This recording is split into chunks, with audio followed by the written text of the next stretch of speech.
Hello, and welcome to the How to Make a Podcast podcast. My name is Casey Ruff from Boundless Body LLC, and I am the host of Boundless Body Radio. Before October of 2020, I was not a podcaster. Now, I have recorded hundreds of episodes featuring incredible guests, created tons of helpful content, and have consistently generated thousands of downloads every month since I began. I'm just a regular dude trying to share a message, and now I'm ready to show you my process, my successes and failures, and everything I've learned along the way to help you start your own podcast. Together, we'll explore the entire process of having a podcasting idea and take it all the way to publishing your first episode and explore all the steps in between. Then, I'll give you all the tools that you will need so you can record as many episodes that you want to release after that. Podcasting is one of the most enriching skills I've ever added to my life, and I've learned a ton by talking with some of my heroes and sharing it with anyone who wants to join us on our journey. So, sit back, grab a notebook, take some notes, and welcome to the How to Make a Podcast podcast.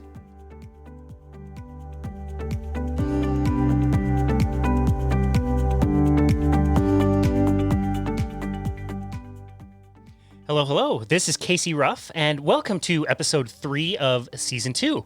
Today, we are going to be speaking with my good friend, Mark Reid.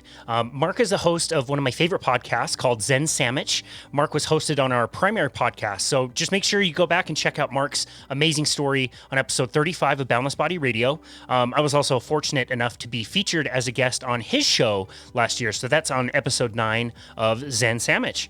Mark Reid, welcome to the How to Make a Podcast podcast. Hey, thanks, Casey. Thanks for having me. Absolutely. It's such an honor to host you again. You're somebody I really like to talk to, and we've talked over the course of the last year several times about podcasting, and we kind of both got into this at about the same time, didn't we? Yeah. I think you were about a month and a half ahead of me, and so you're my guru, my muse. You guide me through it. That's not good. That can't be good. I went back and listened to our original episode on Boundless Body, and I realized just your demeanor and the way you use humor to tell your story, and you talk about mindfulness and meditation. That was by far the episode where I talked the slowest and most mindfully. So I really appreciate that. I should just host you every single week so I can slow the hell down. Well, I don't know if that's the Zen stuff or if it's just because I'm from the South. I try not to talk like this, but I do have a Southern accent, and I interviewed this. I've interviewed her twice actually. This scientist, this Swedish scientist who lives in Germany, but speaks perfect English, and she speaks so quickly. And when I went back and listened to the interview, it makes me seem like I'm just an idiot, like that I speak so slowly, like I'm just going at my normal pace. But by comparison, it just seems like, I sound like I'm somebody from Mayberry. Anyway. That's hilarious. Oh man, I love that. Well, we started this podcast just kind of as a fun side project. I'd been helping a few of my friends get their podcast launch. And so I just wanted to take everybody, through my podcasting project and process and all that stuff. And I decided to also include some interviews and interview some of my favorite podcasters and talk about their process. We all do this a little bit differently. And again, you and I have gone back and forth and exchanged ideas over the course of the last year. And that's been really fun and meaningful. When we very first talk about, the podcasting on episode 1, we asked the question, why do you want to start a podcast? And when I went back and listened to our original episode on Boundless Body Radio, you mentioned the term ikigai. And I would love to hear you define that once more on this show, and then tell us why you decided to start a podcast. That's interesting. I wonder if I'll answer the question the same way. That's why I'm asking. Exactly. That's totally why I'm asking. But as for ikigai, it's a Japanese term. It's one of my favorite Japanese words. I live in Japan. I don't know if that was if we made that clear in the intro, but ikigai is one of my favorite Japanese words. It doesn't translate exactly into English, but essentially it's your purpose for living. The best definition I like to think of is your reason for getting out of bed in the morning. And there's a story that always comes to my mind of like this 102-year-old fisherman in Okinawa who he 3 times a week, he would still get up and catch fish for his family. I mean, they were financially independent. They didn't need him to do it, but it was his reason for living, for going, for getting out of bed in the morning to go catch fish for his family to consume. And I use that as a sort of motivation for, to get out of bed in the morning. And podcasting is one of my ikigais. I of the opinion you can have several, and one of mine is to do this. And I think what I enjoy most, or why I got into it, one is the creative aspect of it. Some people don't need to be creative. Some people can work on an assembly line as their career, and it's fine. And I know I have family members like that. They don't have any interest in being creative. I've always been the opposite. Working on some kind of assembly line or working in a cubicle drives me insane. I just can't do it. And I can't last very long at those kind of jobs. So, I got into podcasting, I guess, because of the potential of, turning this into something that could be, it's not my primary job, but, if it ever became my primary occupation, that would be wonderful, because it's always changing. It's always evolving, and it's always creative, and I get to talk to new people, and I need a sort of ikigai and a passion like that. That is extremely similar to the way you answered the question the first time. And I'm so glad. I'm so glad because, I see a lot of people who start podcasts and, they go through challenges and sometimes it can really knock them down when they forget about their why. We always want, people starting podcasts to consider their why and make sure it's strong enough to meet the amount of work and time and money that you have to pour into this, because it's a lot of all of those resources. Yeah, in fact, I could save some people the trouble if they're thinking about a podcast and they're thinking about investing the time and possibly the money into the equipment to do it. More than half, most podcasts don't get past the 6th or 7th episode, and I know people who have started podcasts and they quit around that time period because they got into it because they enjoy a couple of podcasts and they think that sounds cool, that seems cool, and that they'd want to do it. And then they get into it and realize it's way more involved than they thought, and they get out. And so, I don't want to dissuade anyone. I would, this is a great thing to do, but you got to really know what you're getting into. So I like that you're doing this podcast to inform people before they make the leap. Well, thank you. And we encourage the same thing. You and I met in a Facebook group for podcasters. And right. We were, I think it was one that we could go around and rate and review each other, which is a great way to kind of build your podcast in the very beginning. And I eventually, at the beginning. Yeah, exactly. In the beginning. And I left some of those groups because I got so annoyed with people who were like, we use this as the example. You'll love this, that you and Shauna, at 2 p.m. on every Tuesday, go and drink rosé and talk about your crazy cats, right? It would be that person making a post on some of those pages saying how do I get monetized? We've already done 3 episodes and I can't seem to make any money on this. Give me a break. Yeah, that's crazy. Yeah, I know a guy who has a kind of blog. It's somewhat of a blog, and it's also around teaching English as a second language, and he's been at it for maybe 15 years. Now, he doesn't have a podcast, but my point in bringing him up is that it took him about 3 years to monetize. 3 years, and now he makes more money off that website than he does off he's a professor at a university, and the professor job is his side gig now. The website makes him a lot more money, but he told me, he said, man, it might be 2 years. It might be 3 years before you monetize. So people who jump in and 3 episodes in want to monetize, they're misguided. Yeah, absolutely. We encourage people to quit early. There's many, things that I thought I was really passionate about that I have ended up quitting. I quit golf this year, which was great. Donated all my clubs. They're gone. That was a smart move. Trust me, I've quit golf too. Thank you. Well, I think it's attributed to Mark Twain, but golf is a good walk spoiled or something like that. Totally. Well, already a lot of really good insights, but we want to hear about your podcast, what it's called, and kind of why you decided. Well, you told us why you decided to do it, but what kind of format you chose and how it has evolved over the course of the last year. Yeah, and in fact, I even my explanation for what does the name mean has evolved over the year, and I had the foresight on that a little bit. So the name of the podcast is Zen Sammich, and so I had the foresight that I wanted to leave it kind of wide open, and that's sort of the sandwich part of it because it's a kind of comical way to say the word sandwich. And my point is that it's Zen based initially because that is kind of what I do. I study Western Zen and I am into mindfulness and a little bit of meditation here and there, living in the present moment, that kind of thing.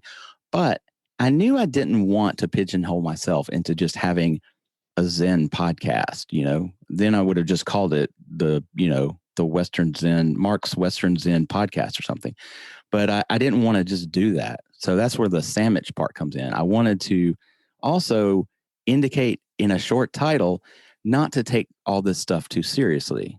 So yeah, I talk about mindfulness and breathing and meditation stuff, but I also, emphasize, hey, don't get so bogged down into the rules of Zen and dogma that you lose sight of what it's all about in the first place, which is to have fun and just to and not only have fun, but also accept the pains and struggles in life and just to get through life. So the sandwich part is the Zen part is to, be mindful and be present and to think about those things. But the sandwich part is to, hey, don't forget to have fun too along the way. Don't get so serious about the Zen stuff.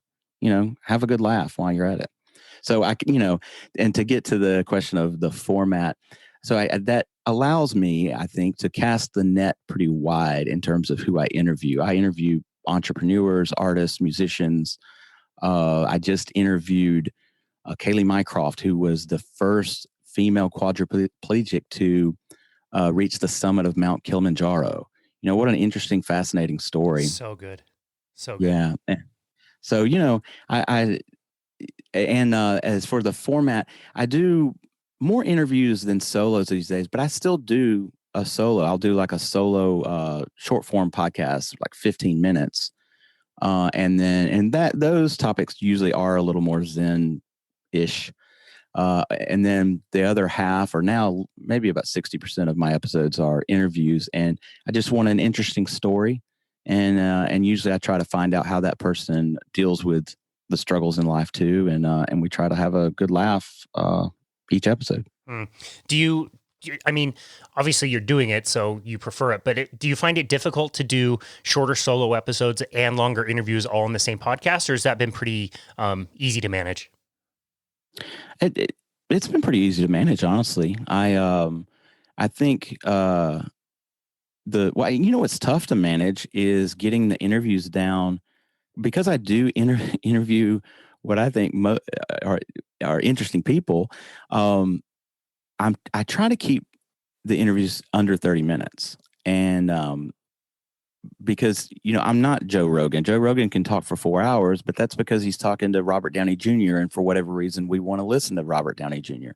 But I'm not famous, and the people I interview typically aren't that famous, so I can't go for 4 hours. But I get into these interesting conversations with them, and I'm looking at the clock, and I'm like, man, we've been talking like for an hour and 15 minutes. I got to cut more than half this back.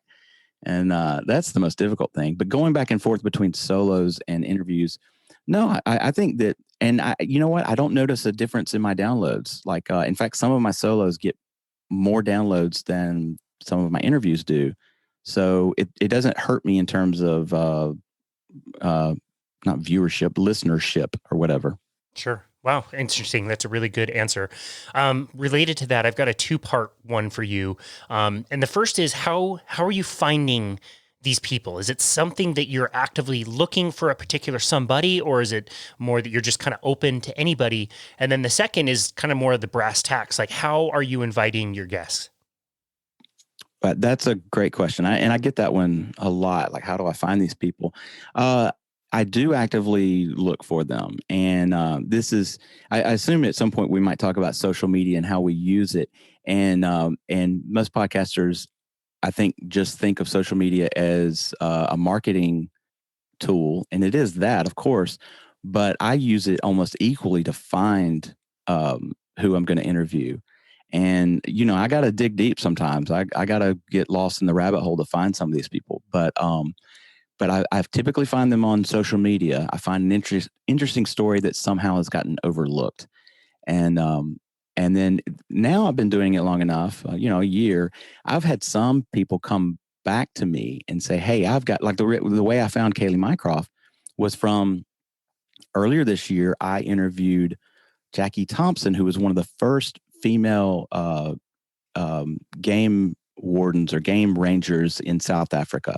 She was like one of the first females to be a game ranger in the bush in South Africa, and her story was fascinating. And she came back to me and said, "Hey, I don't know if you know Kaylee Mycroft, but here's her story. You should interview her." And she gave me contact info, and I was like, "Oh, thanks." So, that's how I find people, is like either people come to me and or I go searching on social media. Is there any place that is fairly reliable to find really interesting people, or is it just kind of whatever pops up in your news feeds? Well, I have found the most on two platforms, and I'm going to be extremely critical of one of these platforms, but I find them on LinkedIn and Twitter. And Twitter is the one I'll be. Those are the two worst ones. Well, I do have some opinions on that. Twitter is the worst. I use 4 platforms, and I'm capped myself there. I'm not going to TikTok. I'm not going to do it. And even though everyone keeps telling me that I should expand there, but Twitter is the most toxic of the 4 that I use. And so I'm disgusted every time I get on it, but I still get on it because I have like 7,000 followers now, which is still nothing. I mean, there are people who have 100,000 followers who are just regular person. And but I will occasionally find, like, actually my most downloaded episode is an artist that I found. His name's Homer Duke, and I found on Twitter. And and he has a following of, let's say, I'm ballparking of probably 35, 40,000. And when I kind of publicly, and this gets to your question of how I invite guests, a lot of times I'll do it publicly because I don't like to personally message someone I don't know. And so I'll kind of make a joke and kind of call them out on social media. So like Homer Duke, I said, Homer, your paintings are fascinating. You should come on my podcast. And then all of his followers jumped in and commented like, yes, Homer, do it. And so he then felt this sort of social pressure, and and now he's been on twice, and Wow. He loves it. But yeah, his following, when he announced like, hey, I'm going to be on the Zen Sammich podcast, I mean, like within hours, I had thousands of downloads of just his followers coming over. Wow. So that's the only reason I'm still on Twitter. I'm still looking for another Homer Duke, but otherwise, as for as using Twitter for a marketing tool, it's almost worthless. I can put my audiogram on Twitter, and it's crickets and tumbleweeds. Yeah. I don't see any difference in downloads. Yeah, I totally agree. Unless, I mean, our episode that got the most downloads was the guest not just like retweeting, but actually creating a tweet with a link. And it was a similar thing. Like, he made his link and everybody came over to that episode. That is so fascinating, though. I'm so glad you went there, because I've been actually avoiding doing that on Twitter, and I will choose to DM the person rather than, create a public post that everybody can see for exactly that reason. So that's really reassuring to know that that's a viable option. Yeah, you got to do it delicately. Well, there was someone else who has a big following. I'm kind of glad I didn't get her, but because she's very politically motivated, and I try not to allow too much politics in my podcast. It gets in sometimes, but she's kind of over the top politically. But she's a known entity on Twitter. She probably has 80 or 90,000 followers, and I did the same. I sort of kind of called her out, and then her followers jumped in like, do it. And she agreed publicly, but then she DM'd me and said, hey, I can't do it. And so I don't know. It's, it's a tricky thing. You've got to be, and I try to always make it humorous and lighthearted when I do it. I don't really want to paint somebody in a corner. Yeah, for sure. No, that's a really great point. It's interesting to see how that could go either way. What is your preparation like for your podcast? Do you have like a list of potential questions, or are you just kind of having a conversation? Oh no, I like this question because I think the failure of a lot of podcasts is from lack of preparation. And I think that people listen to podcasts, and to use the Joe Rogan example again, Joe Rogan, he's just sitting around, BSing with his comedian buddies, and people want to listen to that for whatever reason. And that's fine. Sometimes it is interesting.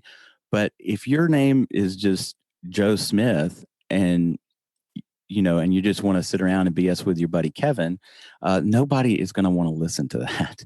And so I think, you have to prepare. So when I do for interviews, I do as much research as I can. If they've got a Wikipedia page, I've read it 20 times.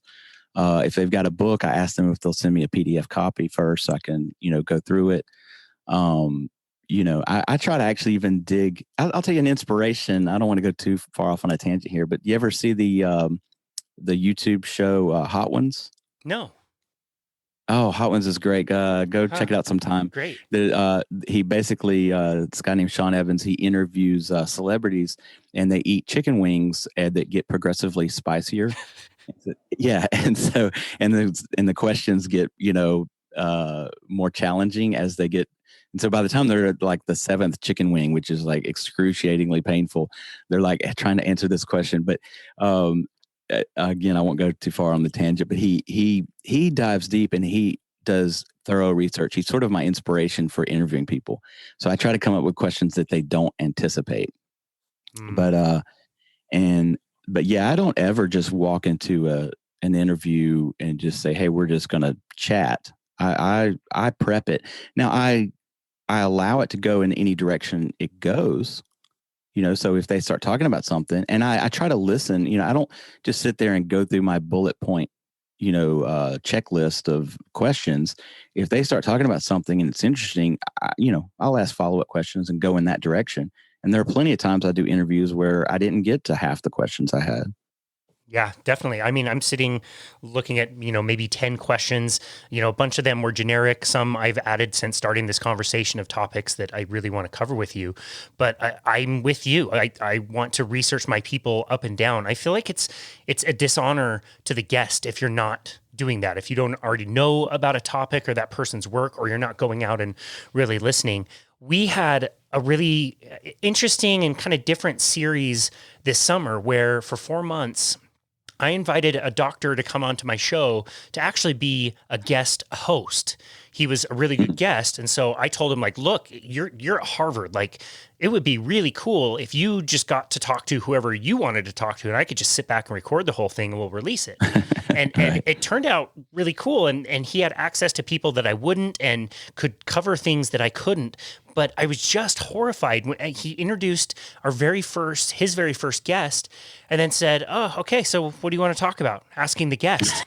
It's like, oh my goodness, no, like, did you not prepare? Like, how do you not know even like a topic to go on? Don't ask the guest what they want to talk about. It put him in a really awkward position. And I felt like he didn't prepare as much as he should have. Yeah. I had a former, Playboy Playmate cover, Playmate of the Month from back in 1990. I had her on my show, and she's sort of a podcast junkie. She's been on like 50 podcasts, I had gone around and listened to, I don't know, 5 or 6 of them at least. And they were all the same.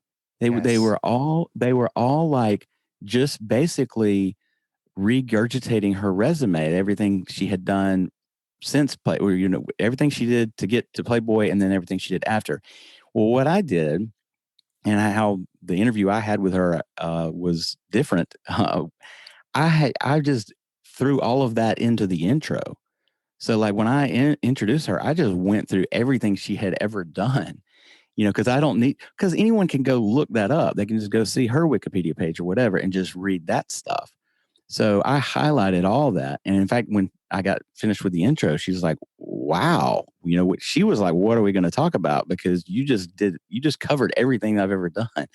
So then I got to dig deeper, like, well, let's look at this one thing that you did. What was the story behind the story, and it wound up being, I think a pretty fascinating interview. And I think she was way more engaged because she wasn't just regurgitating her CV, her resume. She got to actually tell real stories about, what it was like doing this or that. That's amazing. I couldn't agree more. We landed very early on a, Joe Rogan like style kind of guest. In fact, he was highly, highly influential in my career and what I do when I heard his episode on Joe Rogan. That's how I found him to begin with. And oh, wow. He agreed to do the show. And it was good. That's about all I can say about it. And I was thinking later on, like, why wasn't that more dynamic or engaging? And it didn't immediately occur to me that like this guy has given that same interview 5 times today. Like, I did nothing to make that unique and engaging or really, formulate questions in a different way or talk about hobbies and interests of that person, or maybe just spend a few extra minutes doing a little bit more research to uncover a challenge they faced or something like that. So I really love the way you explain that. And I agree with you. I couldn't agree more that you really need to do some work to make your show, really unique and different. And we tell all our guests too, like, I want you to have done that interview and have created something that you are very proud to share with your friends and family. Yeah.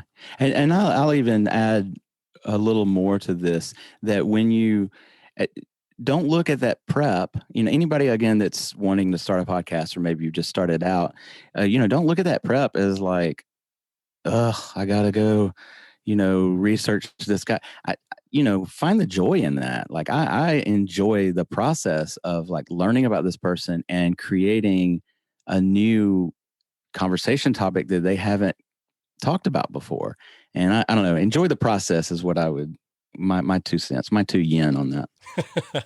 I love that. What is the yen trading for pennies these days? It's 1 for 1. 1 yen is 1 penny. So like 100 yen is $1. Gotcha. Yeah. That's great. I'm curious to know if you have any rituals around podcasting. Rituals. What do you mean? So I guess a ritual to me would be something that you do. It's different than a habit because you do it very mindfully. So, when I'm playing ice hockey, like everything in my bag is put in a certain place for a reason. And I put everything on in a certain order, and I have my towel over a certain shoulder, and then I warm up in a certain way. That's the same thing. Do you do any of that when you podcast? Not too much, other than like my setup.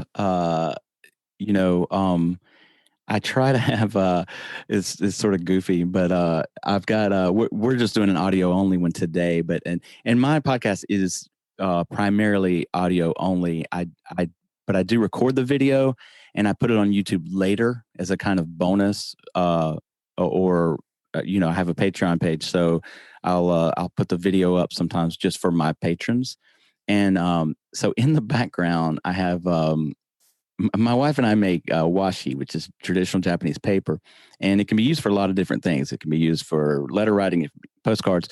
You can also make artistic things out of it. And so people take washi, people here in Japan, and they make dolls out of it, and they're very elaborate dolls. And so this artist who uses our paper to make these dolls has given us a couple of the dolls she's made, and I have one, and it's of a guy named Hote, which is a kind of like he's not a Buddhist god or what. It's, you know, it's just a fat, it looks kind of like the fat Buddha image you see sometimes.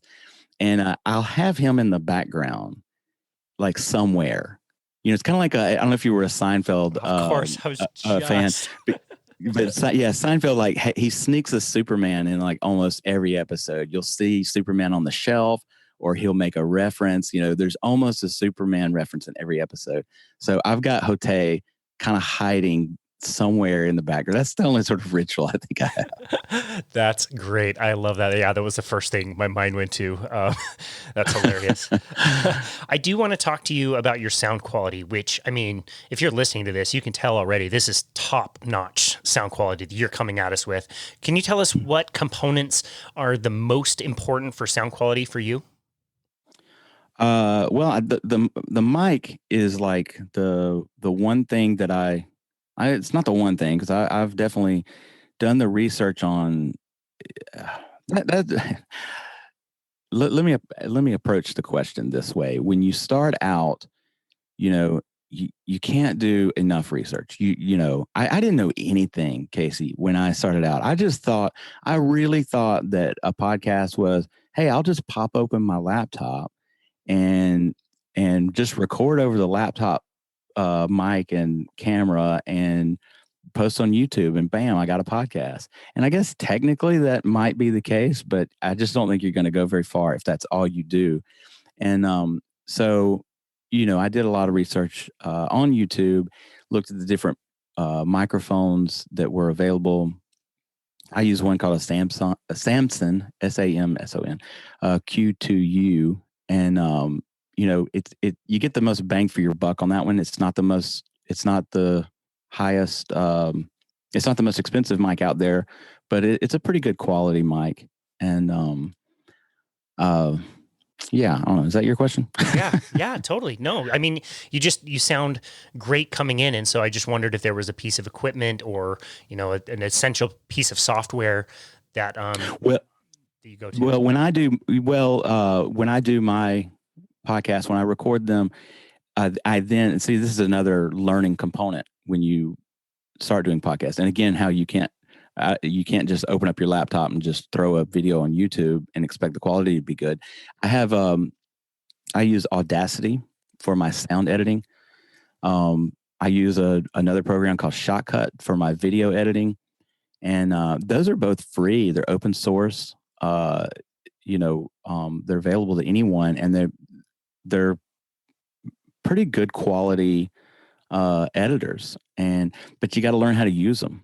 You know, I didn't know how to use any of this stuff, and so, you know, all of the hours I have put in just like learning how to do sound editing, learning how to do video editing, learning how to, you know, cut things and move things around, and that takes time. That takes an investment of time. And but yeah, that's, you know, I record the episode, and I've got a decent mic, and I just pray that the person I'm talking to has a good mic.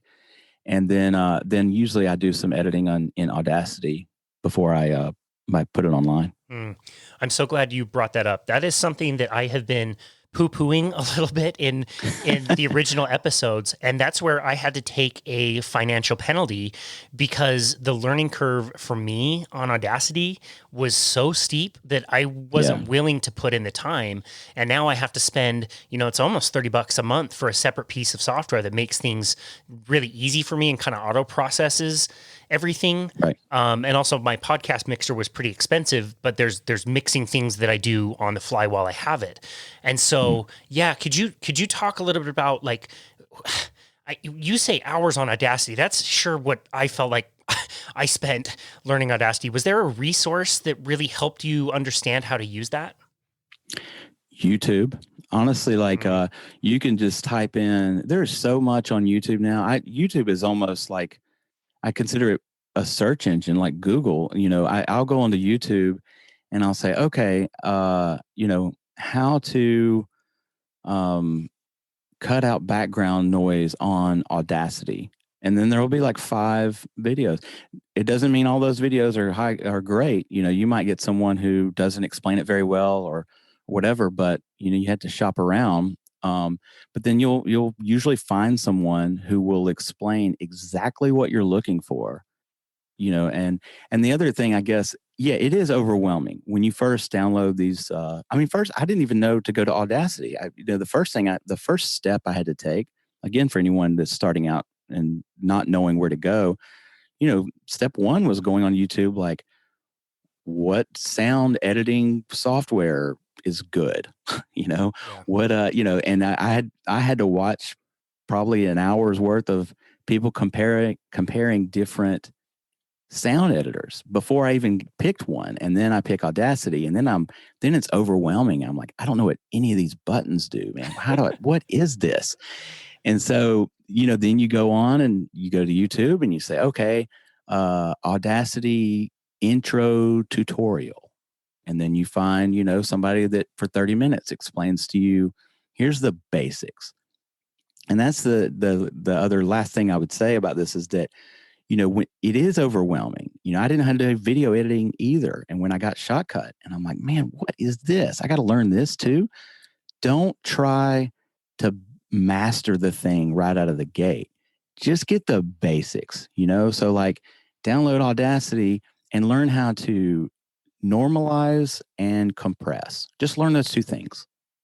Forget about like all the little cutting and pasting and getting background noise out. Okay, you can learn that stuff later. First, learn how to normalize and compress the audio, and that's it. And then once you're comfortable with that, then you add the little extra technical skills. Okay, now I know how to normalize and compress. Let me learn how to do noise reduction in this area or whatever. So. Yeah, that's great advice. Just like anything else in life, like if you want to be good at something, there's really no shortcuts. You need to go through the process. And it's like you said earlier, it's a process that can be really enjoyable, but you do learn things along the way. So I think that's amazing advice. I want to go back to your Ikigai, and kind of talk about like the podcasting journey so far, right? It seems like it has like peaks and valleys, and this week alone, like I just realized like I have 8 interviews scheduled for this week that all need prep and editing and scheduling and all this stuff. And like, whoa, I really overbooked myself, so I'm a little intimidated. Yeah. And your interest will rise and wane, and again, peaks and valleys. I'm curious to know how that journey has been for you, and how your why or your Ikigai has kept you, continuing to do it when sometimes it doesn't seem like it's paying off, or sometimes it, seems like a lot of work. Yeah, everything you just said, ditto. Like, I've done all of that where I overbooked myself, and then you get to, that this is also good advice for someone starting out. Don't overwhelm yourself, and space it out, because I had the same thing where I had like 8 interviews booked in a week, and I'm like halfway through them, and I'm like, why am I doing this? What am I doing this for? And it can get very frustrating. So, and then I stopped and asked myself, okay, why am I doing this? Oh, because I enjoy it. And, oh, I'm not enjoying it right now. So then I rescheduled. I didn't reschedule the interviews I already had scheduled out, but I didn't do that again. I didn't pack them all in a week, And so they're like, now I'm kind of booked up until December. And so I've had people come to me say, hey, I wrote a book. I'd like to be on your podcast. I'm like, okay, I'd like to take a look at the book, and I'm booked up. I can't have you on until December. So, I space it out now, and there are peaks and valleys. There are definitely times when I'm like, when I've been frustrated because the download numbers were not growing as fast. They've been growing steadily for a year, but they're not growing as fast as I wanted them to. Or, God, the biggest frustration is to spend hours on marketing and barely see a blip, barely see an increase in downloads at all. And, you're like, man, I just spent like 10 hours doing marketing on this thing.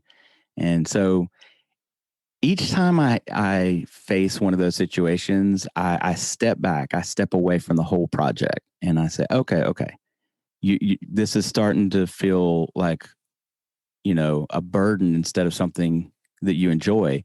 So wipe the slate clean, start over, and go back to why you enjoy it. I enjoy talking to people.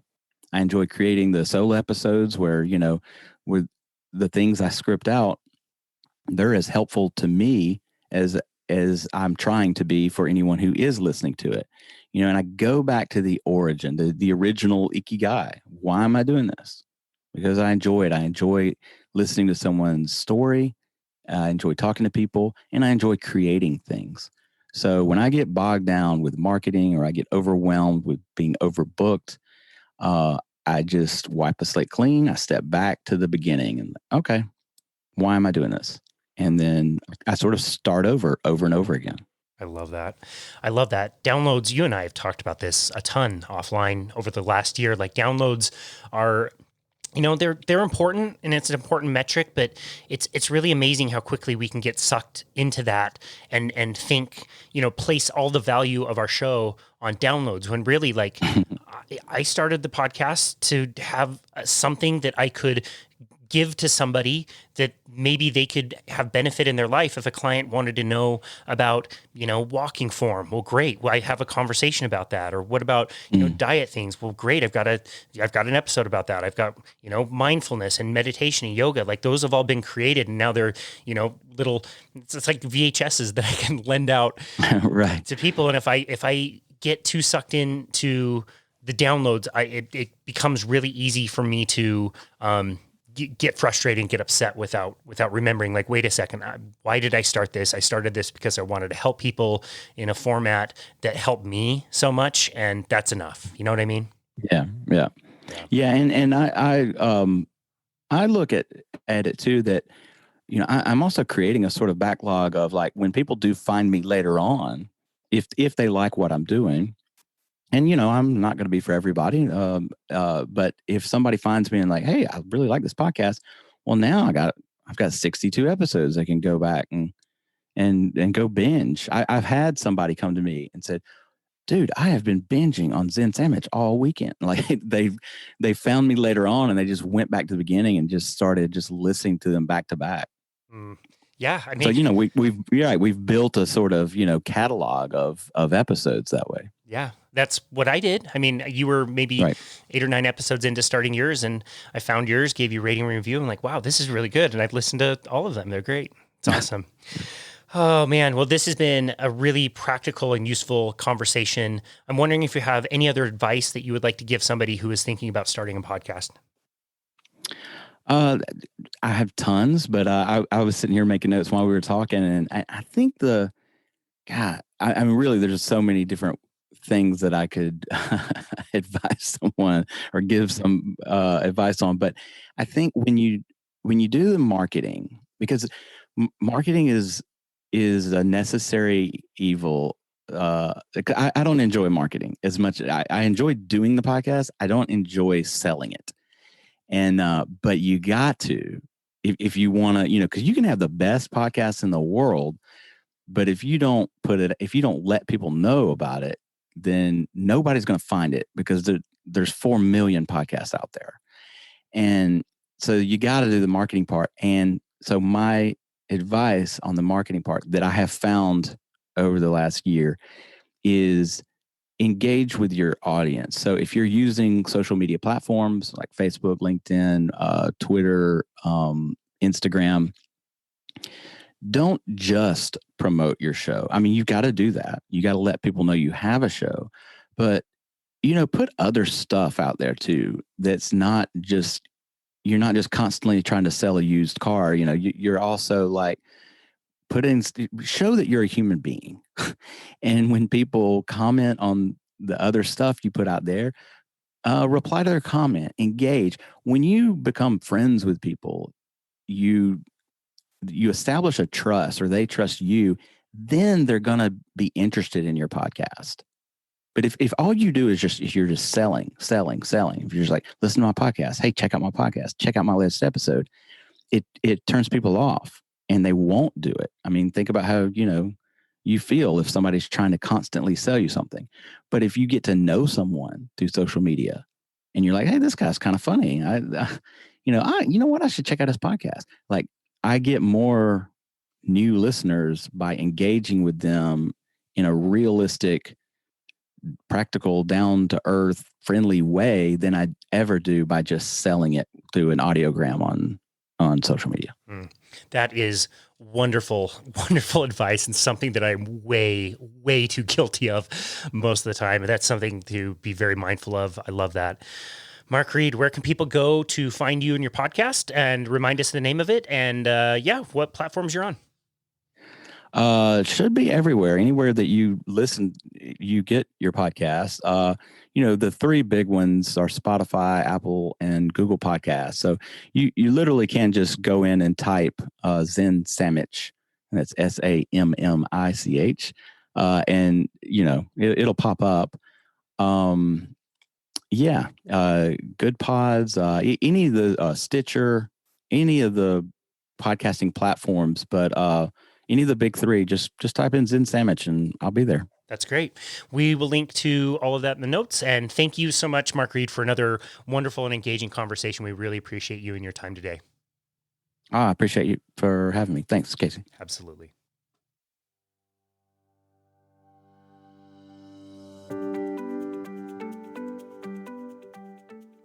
Thank you for listening to the How to Make a podcast. If you enjoyed the episode, please leave us a rating and review on Apple. Also, be sure to check out the show that made all of this possible, Boundless Body Radio, where we provide tons of helpful and informative content, feature incredible guests, and talk all about health and wellness. Cheers, and thank you for joining us on the How to Make a podcast.